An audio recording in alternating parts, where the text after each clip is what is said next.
What's up, everybody? Welcome to the Better You Project, optimizing health, hormones, and aesthetics. And today I have a super fun guest who is extremely smart. And I had the very fortunate opportunity to actually have lunch with about a month ago, meaning I sat next to him at the lunch table. And this is Dr. Dayan Goodenowe. He was one of the speakers at the clinical application of longevity medicine by New BioAge when we were in Miami last month. And so he is absolutely brilliant, knows so much research, and has really kind of brought this very, very wonderful nutraceutical to market and has so much research behind it. So I'm going to introduce Dr. Dayan Goodenowe. He is a PhD neuroscientist, biochemist, and synthetic organic chemist, inventor, and clinical research expert. So again, he's very smart. In 1999, he invented and patented a revolutionary ion. I'm going to probably say this very wrong, so feel free to correct me. Cyclotron resonance mass spectrometry technology that made it possible to monitor human biochemistry comprehensively for the first time in history. Using this advanced technology, Dr. Dayan Goodenowe analyzes blood samples from tens of thousands of persons of all ages, all races, and multiple countries. The biochemistry of healthy persons was compared to persons suffering from disease. This diverse range of over 20 diseases, from autism to dementia, from colon cancer to heart disease, was studied. The biochemistry of young versus old and all-cause mortality was studied. This research led to the discovery that early mortality in each human disease has a biochemical prodrome, which ultimately led to something super cool called the ProdromeScan.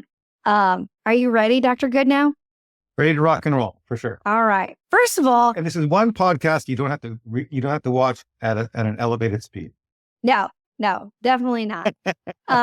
So first of all, let's kind of talk about, how did you get into this type of research? Like, what was your kind of like your drive into this area in particular?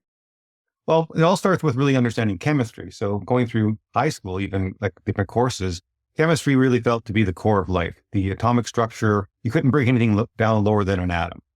And then my first degree is in synthetic chemistry, organic chemistry, understanding how we build molecules from scratch, and started looking at how the biochemistry of the world around us really interacts. And from there, as your curiosity kind of drives you, the biochemistry of the brain is kind of like the ultimate in understanding complex biochemistry in our world. And so I went into neuroscience and got a PhD in medicine, looking at psychiatric diseases. So understanding the biochemical mechanisms of psychiatric disease and understand how, because all the drugs we develop and all the technology over the last 60, 70 years has all been about small molecules, right? Mm-hmm. You take L-DOPA for Parkinson's, it's a metabolite, it's a small molecule. And then you kind of dig down this rabbit hole of things. And when the 90s came along with all this genomics revolution, we were sequencing all these genomes, and we're trying to say, is there a gene for this and a gene for that? At the biochemical level, we didn't have that same level of capability of actually measuring all these small molecules, because people think, your biochemistry, you look at your old textbooks or things, but the reality of the number of small molecules or metabolites is greater than the number of particles in the universe. It's really an infinite space. Right? You eat whatever you take, right? You papaya juice, and there's 1,000 things in there, and your body metabolizes it and takes what it wants from it, builds your bone and your muscles and your skin and your heart from all this stuff, right? So it's quite complex. Problem is, you had no technology. And so this is where my background in, advanced technologies like ion cyclotron mass spec really said, we can look at this thing comprehensively. And so dividing, how do we actually look at this complex world? And I was able to invent this technology called the ion cyclotron mass spec. Obviously I didn't invent the actual mass spectrometer. It was invented in the 60s, but the way to use it for this really complex analysis. And then it kind of led one thing after another, because then we could actually really understand, use genomic, all this functional genomic research in animals and plants and things.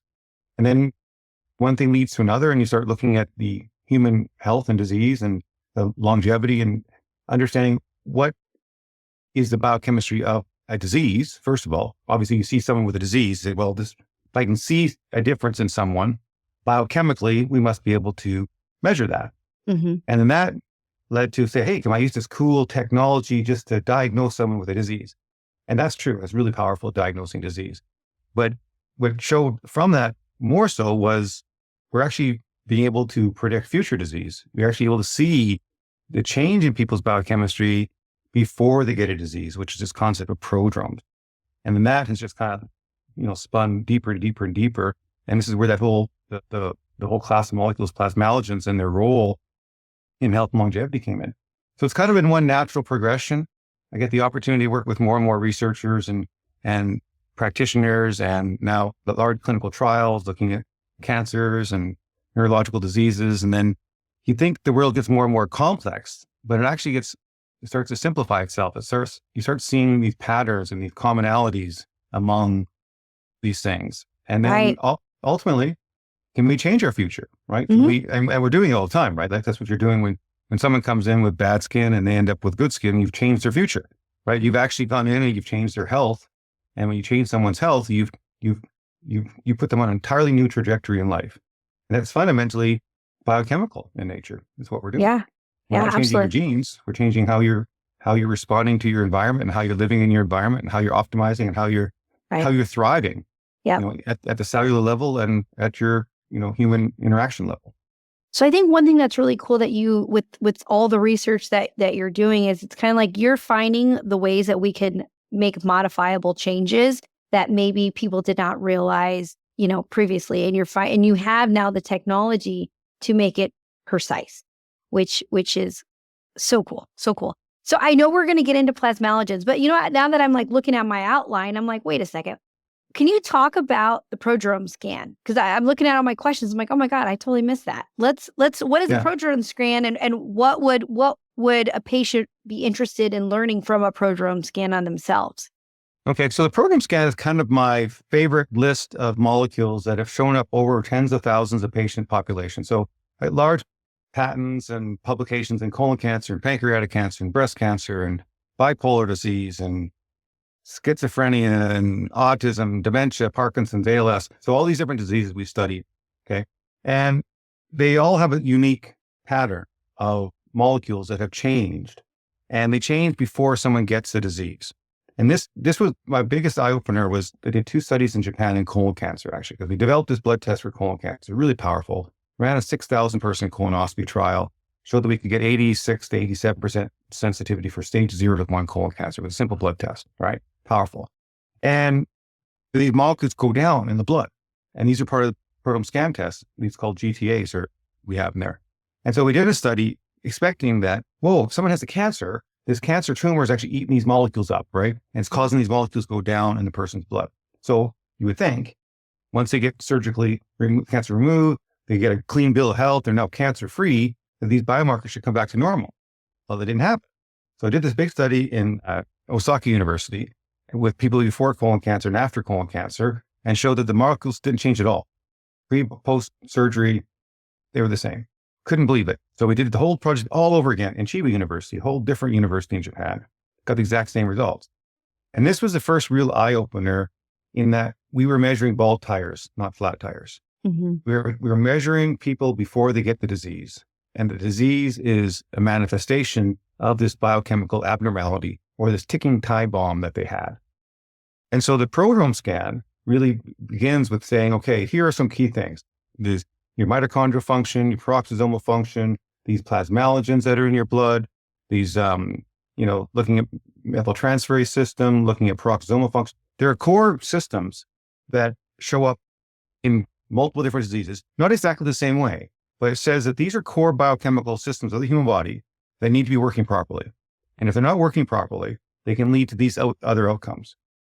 The plasmalogens, for example, all cancers have low plasmalogens. These plasmalogens is like a bad penny, for example. They just show up. Their phosphatidylcholine deficiencies are huge in our population. People don't even, like all pancreatic cancers, like Steve Jobs died of a choline deficiency, period. Because virtually everyone who gets pancreatic cancer has a phosphatidylcholine deficiency, and they don't even know it. They walk around. So the ProdromeScan organizes these core systems into a simple way to read general physiological health. So you can actually, there's certain, little cheap tests like these for your regular doctor that are really powerful. Like still, your fasting triglycerides are still a powerful part of your blood. Making sure your HDL levels and getting your cholesterol levels over 200, especially for people who want to look nice and longevity wise. Like you got to get those cholesterol levels in the mid 200 because it's an indicator that your cellular health is healthy. And this led to the next level, which is this concept of biochemical reserve capacity. And this is where another concept that we kind of break down, because a lot of times we think we want to force our body to do something. Okay, why can't I just make all my own hormones? Or why can't I make all my own this? Or why can't I make my own plasmalogens, right? And the truth is, to a certain degree, you can, right? If you force yourself, if you do just the right things. But you think of your body has been designed and developed over the course of your lifetime to survive in an ever-changing environment. It doesn't know if you're going to have a burger and milkshake, or if you're going to have a steak and broccoli, or if you're going to have, pineapple juice all day long. Like, it doesn't really know what you're going to put into it. And so it has all these pathways to still find some way to keep you alive, regardless of the stuff you put into it, right? So it has these extra systems. And so often we get this kind of machicistic concept of we're going to make our body do what we tell it to do. Whereas this concept of biochemical reserve capacity is saying, well, can I strategically provide ready-made materials that really reduce the strain of the body? And this is where this resilience and also this vitality comes in, because then your body has excess capacity. Like simple things like creatine for methyltransferase, phosphatidylcholine, for methyltransferases. We take your B12, you take your methyl donors, these are things that are really potent. Plasmalogens as well. Because if there's certain building blocks that you can add to your nutritional program, you're freeing up your body to do all the little things and that's really what vitality is. Vitality is having excess. Vitality is having nice clothes and a nice house, because you have excess money. You're not worrying just about paying the bills and the rent and food bill. You have a little extra for that. And so that's what beauty really is. Beauty is a luxury. It's a concept of vitality, and you have excess for this luxury of youthfulness and beauty. And so at the biochemical level, we're kind of doing the same thing. We say, can we strategically help the body make, build a ready-made material? And this is where there's some core systems that really add to the overall equation. So ProdromeScan, the blood test, looks at these core systems, and we use it not so much for diagnosing and saying, even though it does, like if you look at it carefully, you can diagnose virtually anything from it, but it's about monitoring your progress back to normality, and optimizing. It's more of a reward system, saying, okay, if you do these things, if you follow these good biochemical rules and regulations, you're going to get good outcomes. And so now you follow to track it. And then we do the same thing with the advanced MRI technology with the brain now. It's like, it's not about diagnosing a tumor or multiple sclerosis. It's about monitoring your brain health, because your body has a health it should be, right? And shouldn't be, a healthy person at age 30 is the same healthy person at age 80. I don't like this age adjustment thing personally. So I think systems designed to work regardless of what age you are. So that's kind of where the ProdromeScan comes in. That's perfect. Perfect. So we've talked about the scan. So this is a blood test that really gives us kind of like a 360 view of certain processes in the body, certain mutations in the body, certain deficiencies in the body. One of the things that you had said, I'm just going to kind of go back to is having a good level of cholesterol, but also looking at things like triglycerides. So one of the things that we do in our practice is we do this thing, we call it the longevity panel. It's a very in-depth cardiometabolic panel. Is there like a certain level specifically with like ApoB that you have a goal target for, like an apolipoprotein B value? Only because I know that we're looking at like good cholesterol, small dense cholesterol. I mean, there's so many different subtypes. I'm just out of curiosity. There's not a right answer here. I was just curious. Well, I'm a simpleton on this, and I look at the large data. So for me, I think we overanalyze a lot of the stuff, especially when we add other things into the mix. So personally, total cholesterol is a very powerful marker. It's one of the most powerful markers we have, just good old fashioned total cholesterol. You ideally want that in the 220 to 240 range. Optimum human longevity, 162 countries, every single study ever done on the face of the planet, looking at all-cause mortality, shows that people with total cholesterol levels in the mid-200 range have the lowest mortality of any population in the world, period, full stop. So that's total cholesterol. The next one I focus on is HDL. Getting HDL over 50, ideally over 60. And it's also, this is a what you're measuring is the fullness of your biochemistry. Because when you're measuring your blood sample, you're not measuring what's going into your cells. You're measuring what's coming out of your cells. And a healthy cell is saying, hey, I'm making all my cholesterol. I can share it with others. Okay. And it's coming out the system. So HDL over 60 and LDL, which is your ApoE, but the over 120. Okay. Those are the three critical components. Now, the question is, what are the negative consequences that people think about with cholesterol? And it's oxidized. Okay. People get worried about LP little a and other things. And it's oxidized. So if your C-reactive protein levels are low, your malondialdehyde levels are low, you could have cholesterol through the roof. You could have familial hypercholesterolemia. Like there's people out there with 700, 800 cholesterol levels. Okay. And they live into their 90s. Okay. There's no mortality risk. It's the oxidation that causes the atherosclerosis cascade that gets past the endothelial barrier and, causes atherosclerosis. And the LP little a is a big driver of that. So I don't really get caught up on all those things because fundamentally, if you keep your C-reactive protein under 1, keep your malondialdehyde levels low, good cholesterol, and typically what goes in a kind of a trifecta is that you see fasting triglycerides in that 60 to 90 range. Okay, that tells you that your body, so typically a healthy person will typically have low triglycerides, not too low. You see a lot of females when they get into this fasting routine, they'll overfast and they'll get into a malnourished state. It's very easy to get into a malnourished state. So it should be between 60 and 90. Your triglycerides, your HDL over 60 and your total cholesterol over 200. If you see that little pattern, you typically have a generally healthy system. And then their plasmalogen levels will be high as well because they actually go hand in hand. They're DHA plasmalogens because your peroxisomal function is working much better, which is where your anabolic, that gets if you're a movie fan, like Back to the Future, your peroxisome is your flux capacitor of your cells. It kind of takes the garbage and creates cool stuff for you. So those are basic. I kind of keep a simple mind. Creatinine, this is another thing. We've used it over the 100 years to measure kidney function, but for people as they get older, like low levels of creatinine and muscle wasting is a big, big problem. Okay, so as people get through premenopause, postmenopause, and you're really maintaining skeletal muscle mass is an absolute critical priority as we get older. And good old-fashioned creatinine is a great biomarker for understanding sarcopenia. And so these are the things that we have, these blood tests that we use for these acute issues. Okay, what's going on with kidney function? What's going on with this? But actually, there's an underlying meaning to some of these that are much more powerful. Same thing with uric acid. You get people with we use it for gout, but low level of uric acid is critical for NAD deficiencies. And most neurological diseases will all have low uric acid levels. And so I think we can repurpose a lot of these standard diagnostic tests for longevity and health because they actually have much more deeper biochemical meaning than we use them for. And when you put them together in a nice organized, report, you can quickly see what's going on. And then as you do just good old fashioned, support structure, because we just basically plasmalogens and your cholesterol levels, your methyltransferase system, mitochondrial function. There's a few core things. If you get those things right, so many things actually and then you can start playing around that. Then you can poke the system with a good peptide or your hormone optimization will work even better.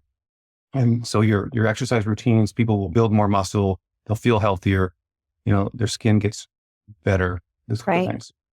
Yeah. So one of the things that I feel like you've really hit home, which I think is so great, is again, like I said before we hopped on the call, is I've got a lot of patients who listen to this, and I got a lot of practitioners who listen to this podcast. But what you said is just some basic blood work can literally tell you so much. And I think so much in functional medicine, then that's a lot of what we practice. Is I think it's easy for practitioners to get caught up in this crazy test and this crazy test and this crazy test. Which listen, I love me some testing, but you can find so much with looking at a uric acid or looking at a basic CMP or looking at a CBC, basic vitamin D levels, a good, standard cholesterol panel. I think there's so many really great kind of inferences that you can make based on pattern recognition. So I think that's really important to understand is there are so many amazing tests and we're very fortunate we have access to them, but the story can be told with just some very basic things. And what really came out of the COM conference was really good. But people, when you want to advance, like people are always anxious to get the next best thing, right? And they want the next peptide, they want the next hormone program. But when you do those things, like your body's made of physical mass. Like you've got kilos of bone and muscle and membrane. That's physical mass. It takes peptides, it takes amino acids and nutrition to do that. So when you take a peptide, it's going to ask your body to do something. It's going to ask your body to make more membranes. It's going to ask your body to get better vascularization. But your body's got to be able to perform what the peptide's asking to do. And so if you're not getting your basic biochemistry right in the first place, if you're not saying, okay, I'm ready now for my cerebral lysin or my, BPC 157 injections, like otherwise you're going to start wasting your money, or they might be provided at the wrong time. And so this kind of concept of getting this basic biochemistry right, it's a win-win for everybody, because then when you really push yourself, like the athletes are pushing themselves and breaking things down and so on and so forth, and you're basically manually keeping them, in high functionality state. Like that's and all the bodybuilders and all the athletes already, we all know nutrition is important, but sometimes I don't think we truly dig into the biochemical engineering of nutrition. And there's certain biochemical engineering that we can really do much, much more advanced in today's day and age. Absolutely. That's perfect. So we've talked about the ProdromeScan. We've talked about some basic blood markers. Let's shift gears a little bit and let's talk about plasmalogens. So you're like the plasmalogen guy. So if you're brand new to this space, or you're like, what the heck is a plasmalogen? Can you break it down for us? What is a plasmalogen and why is it so important for body function? Yeah, plasmalogens are so interesting. It's one of those things that you can't unsee. And it makes you feel really stupid because, like, I'm a scientist. Like, it's one of those things that just hits you so hard. How did we miss this molecule in all of, like, my background is in chemistry, biochemistry, neurochemistry. I'm an expert in the biochemical mechanisms of neurological diseases. And I never heard of these things until I got this ion cyclotron and I started measuring all these things. And I first started measuring this association with cognitive impairment in the elderly, right? And with increasing levels of cognitive impairment or dementia, the levels of these certain molecules were going down in blood. And it was very highly predictable of the cognitive status of these individuals. And I had no idea what they were. I had this strange molecular formula, 7 oxygens instead of 8, whatever, right? And so I had to basically Google this thing and it shows up, well, these are plasmalogens. And as I'm going, well, what the hell is a plasmalogen, right? And so then I'm checking it all out. Well, they found out they originally discovered like in 1919. And then we've been there's a whole bunch of studies, like they're high in human breast milk is responsible for the good myelination of children for breastfeeding, right? So they're precursors to the myelin sheath in the brain. And more importantly, there's a bunch of genetic diseases that affect children that were really studied in the 70s called leukodystrophies. So there's certain rare diseases where children can't make plasmalogens, and these children die within a few years of life. Like if you don't have plasmalogens, you die. It's very, very serious. And so lots of work had been done on it, but everyone assumed that these plasmalogens were really just, degraded by oxidative stress, this oxidative stress hypothesis of aging. As we get older, we get more oxidative stress and it's causing the depletion. And so what I really realized was that's not happening. We're losing the production of these things. And what's really shocking about them is that we're not talking about small amounts. We're not talking about some, specialized pro-resolving mediator that's in nanogram levels. Like we're talking 20, 30% of your brain. We're talking 50% of lipids of your heart. Children who are born with bronchial dysplasia that are premature have low plasmalogens in their lungs. Okay. Asthmatics have low plasmalogens. And so it goes on and on and on and on. Virtually every cancer I've ever studied has low plasmalogens in their blood. And so this molecule is really, really huge. And then when you start digging into where it comes from, the weirdest thing is that you can't get any of it dietarily other than human breast milk. Okay, we can't really get the intact plasmalogen because it doesn't survive digestion. And then for me, a lot of basic science had been done. This is the other thing that's always so shocking to me. And what my passion is now is kind of delivering this advanced technology into regular people in the real field, like yourself, Lexi, and other advanced doctors that are out there doing this work. But a lot of this technology just isn't available to you. And so my goal is to bring more and more advanced technology into the regular stream of things. And so obviously what happened with these plasmalogens show up like this bad penny all over the place. Like they're low in cancer, severely low in Alzheimer's and Parkinson's and ALS. And so, but there's really no means of replacing them. So that's one thing to say, okay, sucks to be you. You have low plasmalogen. Say, what am I going to do about it? And certainly there's certain exercise and dietary routines that can improve your peroxisomal function and improve plasmalogen levels. Absolutely. Okay. But it only gets only gets kind of half the way there. So then I invented, because I'm a chemist, I invented plasmalogen precursors that were able to be dietarily, orally bioavailable, can restore plasmalogens on demand. Did a huge amount of preclinical work and clinical work showing that we can restore them, that they can prevent demyelination in animal models of demyelination. They can prevent Parkinson's in animal models of Parkinson's. They improve cognition and mobility in humans. And of course, we use them a lot, and we have a large network of individuals using them now. So that's kind of where the plasmalogen story came.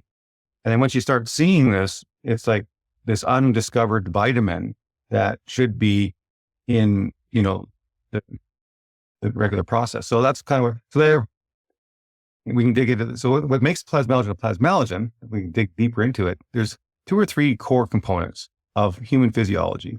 And that's what also makes these things so shocking. Your entire like we kind of take our body for granted, but we're talking 30 trillion cells, which are these 3-dimensional spheres or cubes that give the human body the structure it has, right? You're not a bowl of soup, right? You have physical structure, your skin has structure, your heart has structure. And this happens from a cell. And the cell membrane, which gives you the 3-dimensional separation, is actual, physical material. And that physical material are called phospholipids. They create this phospholipid bilayer that creates this boundary between one cell and another, between the liquid of your blood and the physical cell of your endothelium, for example, or anything. And then inside each of your cell, all these subcellular organelles, like you're talking about mitochondria and peroxisomes and Golgi apparatus and the nucleus and endoplasmic reticulum and all these little compartments within your cell, they're also separated or isolated or compartmentalized with this membrane. And so plasmalogens are part of those membranes, and they're a critical modifier to those membranes. They can make a membrane thick and impervious, or it can make them fluid. And so the core components are, if you think of 3 main issues that plasmalogens are involved in, one is the myelin sheath, the protective coating on your axons. So the wiring of the body from your brain, inside your brain, from your brain to your spinal cord to your toes, you have these long axons, which are basically copper wires running through your body. And they're coated with a coating that protects them and allows that electrical signal to pass long distances very quickly. That coating is called myelin. And it's actually made of the most important composition is the plasmalogen part. It's made with an omega-9. So it's a monounsaturated. So omega-9, like oleic acid, olive oil type molecule, right? But it's a plasmalogen backbone. And it creates this what it does, it creates a stacking. Like when you think of these phospholipids stacked together, you can think of pieces of plywood. If you put a whole bunch of plywood together, they kind of stick together, they kind of stick into one heavy piece. And that's what these monounsaturated omega-9s do. They create this impervious, thick coating that protects this very important axon in the center. And that's made by the myelin sheath. In the brain, it's made by a cell called the oligodendrocyte. And the rest of your body is made by a cell called the Schwann cell. So people think of diseases that affect those things, affect myelination. And so a special kind of plasmalogen called this omega-9 is for that. That's a whole big category. They're also involved in the cannabinoid receptors. So the endocannabinoid receptors are stimulated by this kind of stuff. And then you have the other side. So when this copper wire gets to the end and it's going to turn your light switch on and off, that coating comes off, and now you have a bare wire. And this bare wire has to transmit its electricity to the next wire. And that's where it's all bare. And in human physiology, that's called a synapse, basically.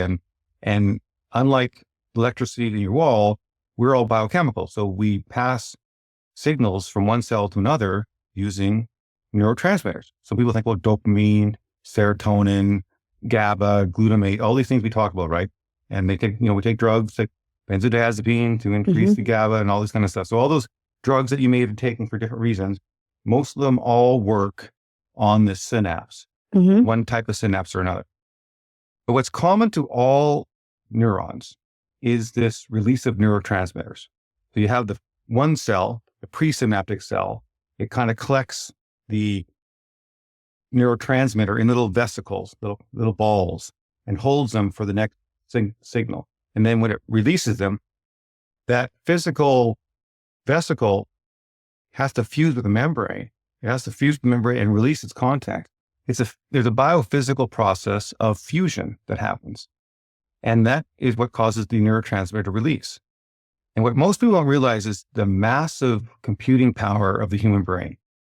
That the number of vesicles, those vesicles that contain all those neurotransmitters, if you compare them to a grain of sand, in your brain, you have the same amount as grains in the entire Hoover Dam. That's how many little vesicles are in your brain. So that's a big number. But what's even more shocking is that the hertz rate, the firing rate of the human brain is between 50 and 100 hertz, which means every second, 50 to 100 times per second, all those vesicles are bursting and reforming. So the Hoover Dam in your brain is bursting and reforming 50 to 100 times per second as we're sitting here having this conversation. And the computing power, because all of those signals that are happening is not binary. Okay? It's not like one signal which causes one result. It's scalar. So sometimes, it's like I always tell people this action potential is like a child trying to get their mom's attention, right? They come up and, she's doing something, she's tugging on her dress or whatever. And mom, and mom ignores the child for a little while, but sooner or later they reach that action potential and the mom says, what? Right? Yeah. And that's what your neuron. So sometimes it takes one tug, sometimes it takes 5 tugs, depending upon what mood you're in, but that's what all your neurons are like, right? And if you're distracted by something else, it might take longer before someone gets a response from you. And so the computing power, this is what allows us to have our consciousness, that we have such enormous quantum mechanical computing power. That's all driven by plasmalogens.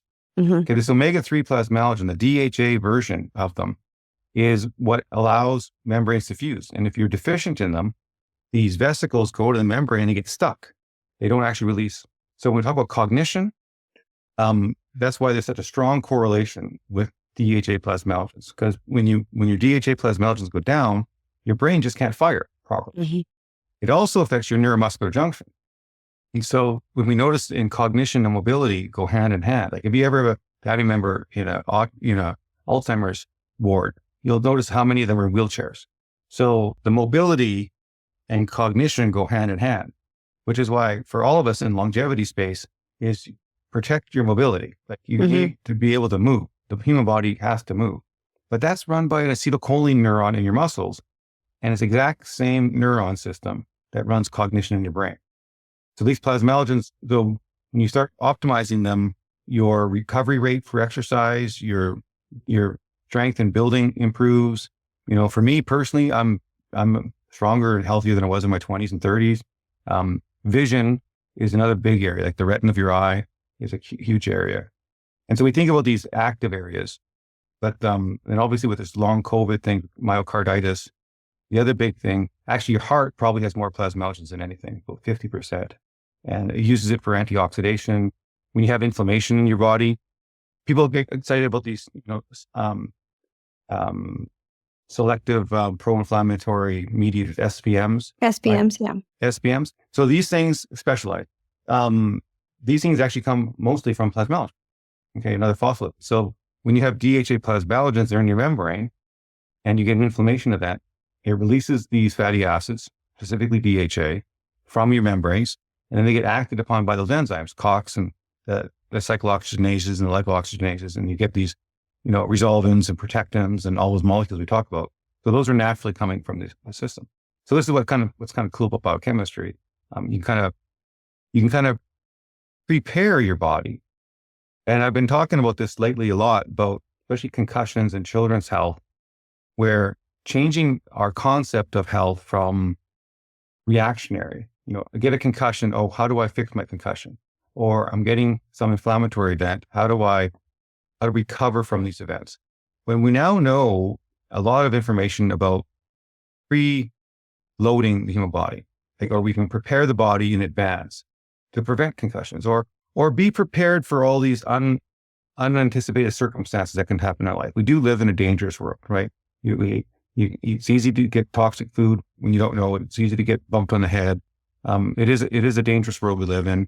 And can we start being a bit more proactive and thinking ahead of the game and saying, how do I create a little more of a reserve capacity in anticipation of unintended difficulties in my life ahead. Yeah. So that's kind of that's where whole concept of prodrome is that which comes before, like understanding in advance. So we're not, just chasing our tail. And also trying to really eliminate some health anxiety.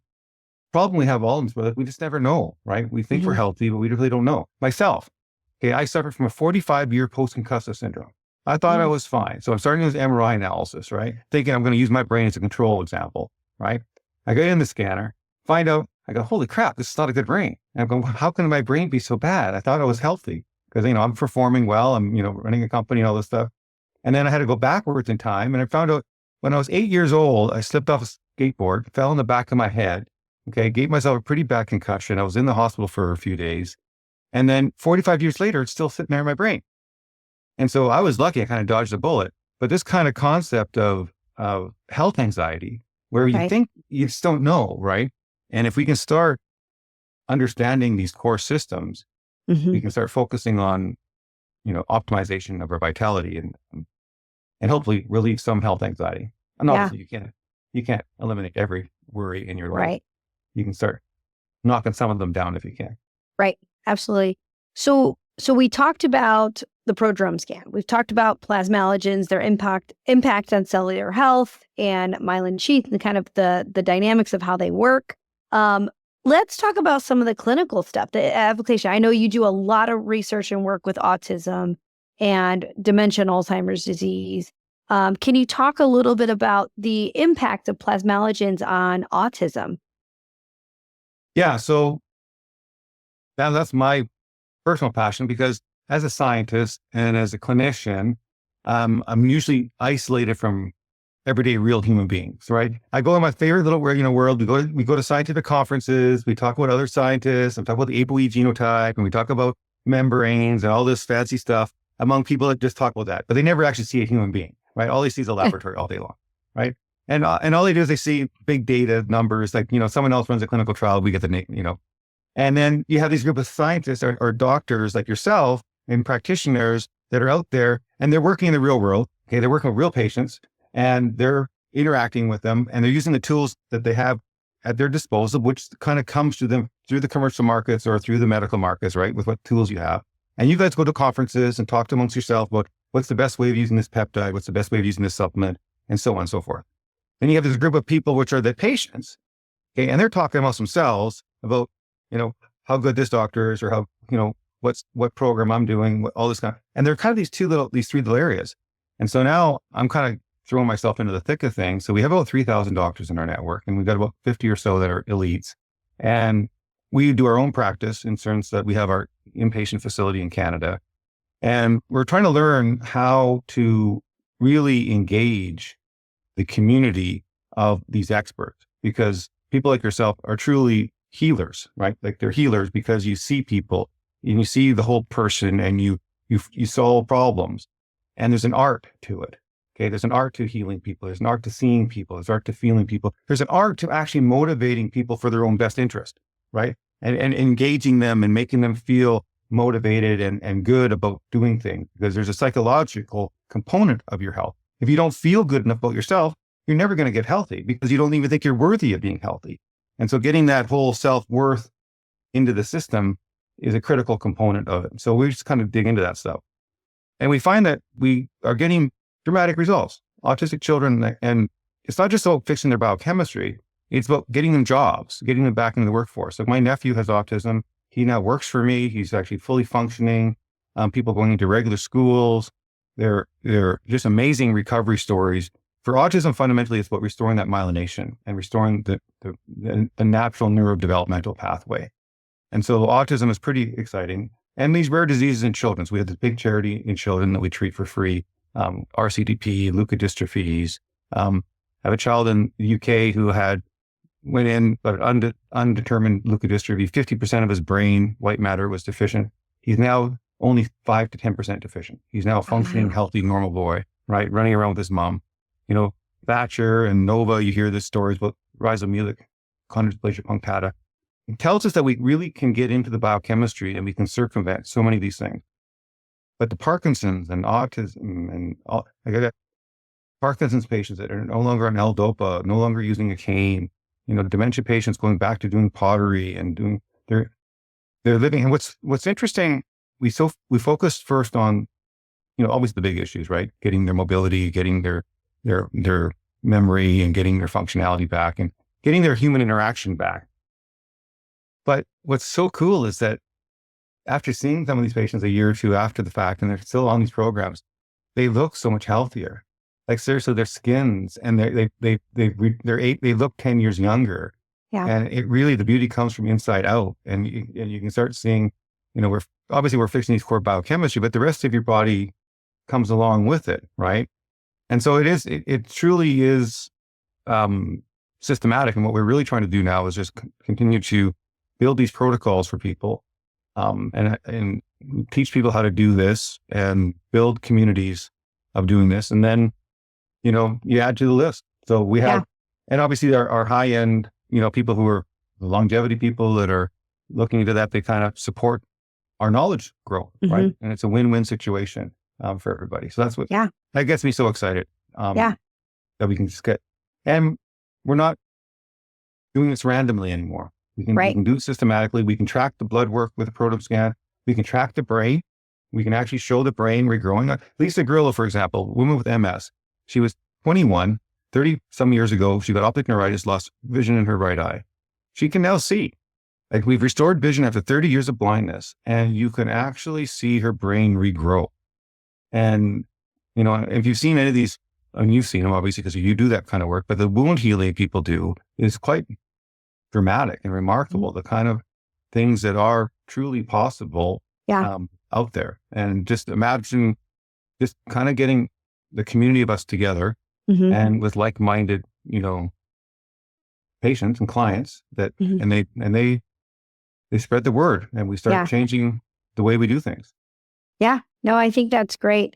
I've been, it's so hard sometimes when there's so much to learn. It's like drinking from a fire hose all day. Right. And so I actually have a patient on Plasmalogens who's, I think I was telling you at lunch, she had an intraspinal stroke. And so we're doing like a 6 months of prodrome neuro, prodrome glia. She's progressing very well, but I also have run a lot of other things. So I don't know, nothing's getting worse. So that's good. Right. And she's almost 70. So, delayed just because she's, aged cells, delayed wound healing, delayed recovery, but she's doing so great. What I can't wait to tell you is, I have a Boston Heart test on her when we started, and then I'll have a Boston Heart. So the Boston Heart, the way that we do it is it looks at DHA levels, EPA levels, omega-3 levels, CRP levels, oxidized LDL levels, and then myeloperoxidase. So very in-depth inflammatory markers, and then we'll get to see kind of the benefit of the omega-9 that we'll be having in there. So and it's really exciting. So it's kind of like my first, like most practitioners, like, I got to try it out on somebody. Let me try it out on her, and if it goes well, then we'll kind of unleash it on everybody. But this patient's been great. She unfortunately she had this. They didn't know right away. She went to the Mayo Clinic. Mayo Clinic didn't know right away, and it wasn't until actually one of their fellows went back and looked at a previous scan that she had very early on and then saw it. So then we were kind of knowing what we were dealing with. But early on, they thought it was like post-COVID anesthesia. It was like every weird, like, outlier diagnosis, and it ended up being an intraspinal stroke. So I cannot wait to share the results of this patient with adding in the Plasmalogens. But she definitely says she feels good. She feels really, really good. So, Awesome. So we'll be able to kind of see where we go next. I'm just looking through all my questions. I think you've actually covered so many of them. I think the way that I want to kind of close out this talk is, I have a lot of patients who in our longevity panel, we look at the ApoE status, right? And so what I always tell them, like, before I even order it, listen, is this something you want to know? Because I don't want it to define you. Sometimes people see one of the 4 alleles and then they've already like planned their funeral. I'm like, calm down. We always say genetics loads the gun, but lifestyle and modifications is what can pull the trigger on this. And so if I have someone with one of the 4 alleles of the ApoE status, how would I, as a practitioner, explain maybe we should consider adding in Plasmalogens to kind of some of the preventative and proactive interventions to help reduce your risk of developing dementia and Alzheimer's disease? Yeah, so the ApoE genotype is a really good one, actually, because that's one that you can truly mathematically neutralize.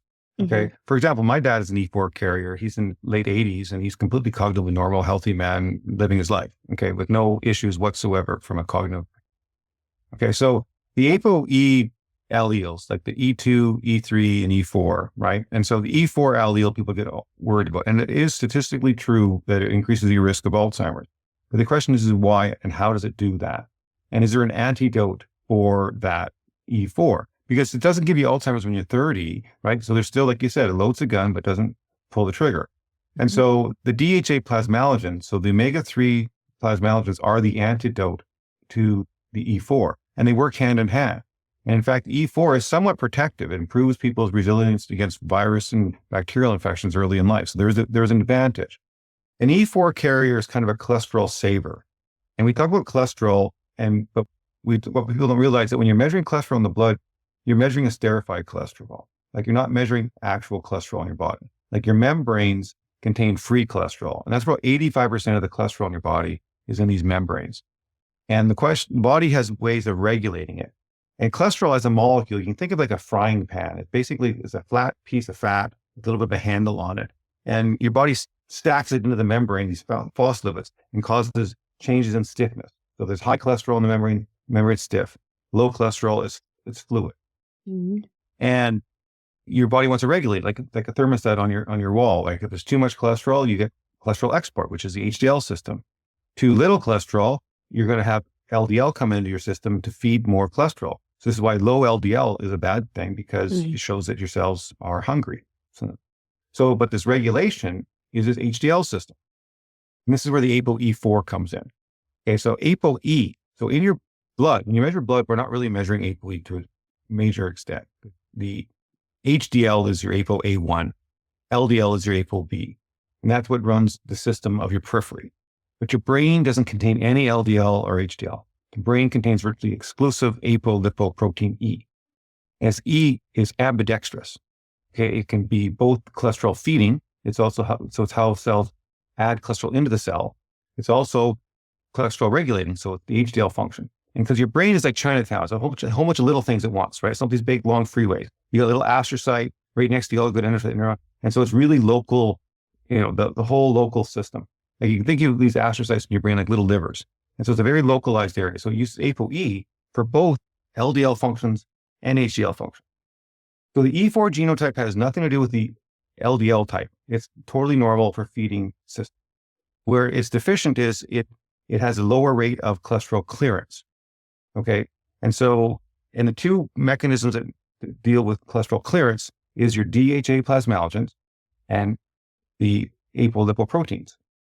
And so when we look at human brain samples and blood samples, so people who have high levels of DHA plasmalogen have no increased risk of Alzheimer's due to the E4 genotype. And what happens as we get older, our plasmalogen levels go down. And so as our plasmalogen levels go down with age, the ApoE4 risk becomes manifest. And so you can completely neutralize the E4. We published this with 1,200 patients in Chicago, that if you measure their blood levels of plasmalogens, that people with high levels of plasmalogens and an E4 genotype have no increased risk of Alzheimer's. And so I think of these things of the DHA plasmalogen plus the ApoE as two persons in a three-legged race. And if one is weak, the whole system is failing. So you can supplement the plasmalogens and neutralize it. And so that's kind of where, so people should learn about this, because if they are a single or a double E4 allele carrier, it is more important than normal people to keep those DHA plasmalogen levels high, because that is fundamentally the antidote to E4 genotype. Right. Do you think there'll ever be a way to change an ApoE status? Probably not. Again, I think genetics are interesting, but we give them way too much deterministic power. Okay. If you make it past your first year of life, you fundamentally have a working genome. Okay. If your genome is really messed up, you don't make it out of the womb. Okay. Or you die within a couple of years of life. Okay. And you see these inborn errors of metabolism. Even talk about SNPs for methyltransferase system, mitochondrial dysfunction. So the body has a lot of capacity. So really to circumvent, and I've treated children in utero with genetic diseases and had them be born normal. So we can bypass genetic deficiencies because your body usually has more than one way to get a particular job done. And so understanding your genetics is important, family history and things, but the deterministic approach of it is kind of a red herring. Because at the end of the day, it's your physiology that matters.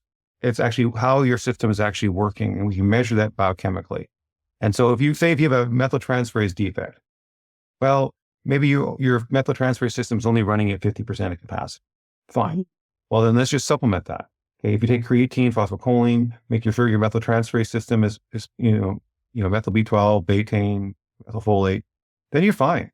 Like you've neutralized your methyltransferase defect because you have provided extra support for that system. And I think that's kind of where, because the other problem with genetics is that we don't know all of them. Okay, so you can get this false sense of security that you've identified every genetic SNP for you, okay? But there's a whole bunch of mitochondrial defects or peroxisomal defects that won't show up on a genetic test. It'll be some sort of pleiotropic combination that might be happening. And it might be some post-translational thing, like some toxicity happened in your life and knocked a certain system out for you. And so I think genetics are important to look at from a broad view perspective. And also, so when you're trying to measure, have I successfully circumvented this genetic risk? The measurement of that success is in the biochemistry. So for example, if you have a methyltransferase defect, and you supplement yourself with the proper methyltransferase support molecules, if your homocysteine levels are normal, your sphingomyelinoceramide levels are normal, then you're fine. Okay, your choline levels are normal, then you have your body has no methyltransferase defects anymore. And so I think that's kind of what you want to work on. So when people try to fix, and we're dealing with these rare diseases in children all the time, people find a genetic defect and they want to go after the genetic defect rather than just fix the system. Like if the body's trying to myelinate, if the body's trying to develop something, can we actually support that myelination, that development? And often you get much more success if you just focus on what you're trying to achieve. Right. No, I think that's amazing. One thing that I forgot to mention is that you also wrote a book. I've actually read the book. It's very, very good. It's called Breaking Alzheimer's. Do you want to talk a little bit about your book? Yeah. So Breaking Alzheimer's, it's one of my it's a writing of love. It's a bit, I tried to explain human biochemistry of the brain and Alzheimer's, without dumbing it down completely, kind of respect the intelligence of the reviewer, of the reader. It is a bit technical in spots, but it basically walks you through the actual biochemistry of cognition and how we talk about Alzheimer's, but Alzheimer's is just one type of dementia. Okay, you get dementia from post-chemo for breast cancer. Okay, you get dementia from a liver transplant. You can get dementia from COVID. You can get dementia from a concussion. So dementia itself is a physical, functional process. It is like, how quickly does it take you to run 100 meters? Okay, it's a physical thing. It's a function of the human body. And then we can label people. We say, okay, this is vascular dementia. This is Lewy body dementia. This is frontal temporal lobe dementia. This is Alzheimer's dementia. And all we're doing is we're labeling people.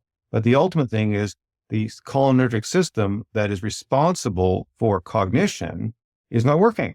Mm-hmm. Okay, so people get this focus on the underlying cause, which of course, if you have to remove a negative in your life, do that.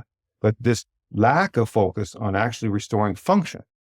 And so I can give you dementia. People take roofies, right? Or you take the scopolamine, which is devil's breath. So you can create dementia in a person, memory loss, very short term, just pharmacologically.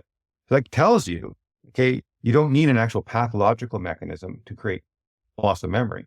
And so there's a very clear biochemical system. And so the Breaking Alzheimer's book kind of walks through those things. There's a big section on the ApoE4 genotype because that is so noisy out there. There's so much research and for unnecessary reasons. It really destroys the amyloid and tau hypotheses as causation. Okay, go through that. And we've known that since the 90s that amyloid is not the cause of dementia. Okay, it's a secondary, effect. And so it goes through all those sections, and it shows you how, if you restore plasmalogens, you restore the underlying biochemistry that is involved. And it goes through how the brain shrinks, what causes the brain to shrink. Because your brain is made of fat. I tell people your brain is like a grape. If it loses water, it turns into a raisin. And if you want to if you want to rehydrate your brain, it's with fat. And that's where the biochemistry comes in. We have to get fat into your brain.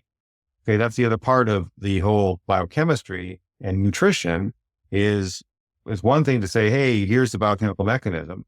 The other part is, how do we actually deliver this to the cells, and especially the brain? Getting fat back in the brain requires these specialized precursors, which are these plasmalogen precursors, and the animal-based phosphatidylcholines are another critical component of getting the brain back to health. And we're seeing that now. We're seeing brains being restored. 60, 70-year-old people, their brains are growing, and they're not supposed to. So it's pretty cool. So Breaking awesome. Alzheimer's is a pretty good book on that. It is a good book. It is a very good book. Well, this has been awesome. Thank you so much for taking the time. I hope listeners kind of hung along to see kind of, these plasmalogens have so many benefits for so many processes and reasons. And I know I have a lot of patients who, when they saw like an ApoE4, they're like, oh my God. I'm like, listen, this is not going to define you. There are so many things that we can do to help patients. And I think plasmalogens is one of a lot of tools that we can do. And I always tell patients, hormones is one of the best things you can do also to reduce your risk of Alzheimer's and dementia. So thank you so much. Where can people either find you, learn more about you? Do you have like a website? If their practitioner wants to get certified, where is the best place to go to do that? So all the research and education and all the clinical trial work that we're doing, it's all at drgoodenowe.com. So drgoodenowe.com is where your educational source. The plasmalogens, blood testing, practitioners who want to get involved in this program, they can go to prodrome.com. Mm-hmm. So prodrome.com is like the commercial site and the whole business site. And then at drgoodenowe.com is where we have the perpetual health group, the inpatient clinics, and more of that advanced, training and access to tools. Yeah. Yeah. So those two sites. You got some great webinars that I watched through the website, which I thought were really, really helpful. Just kind of, if you're just dipping your toe into the plasmalogens, I think are super helpful. Exactly. And if you have ALS and you want to hear someone with an ALS story, or Parkinson's and multiple sclerosis, you can hear from people actually who are in the system, who walk the walk themselves. Yeah. Yeah. All right. Well, thank you so much. And like I said, I'll link everything in the show notes as far as if practitioners want to maybe look in getting certified, or if patients want to work with one of those practitioners. Thank you again. Thank you, Lexi. It's been a pleasure.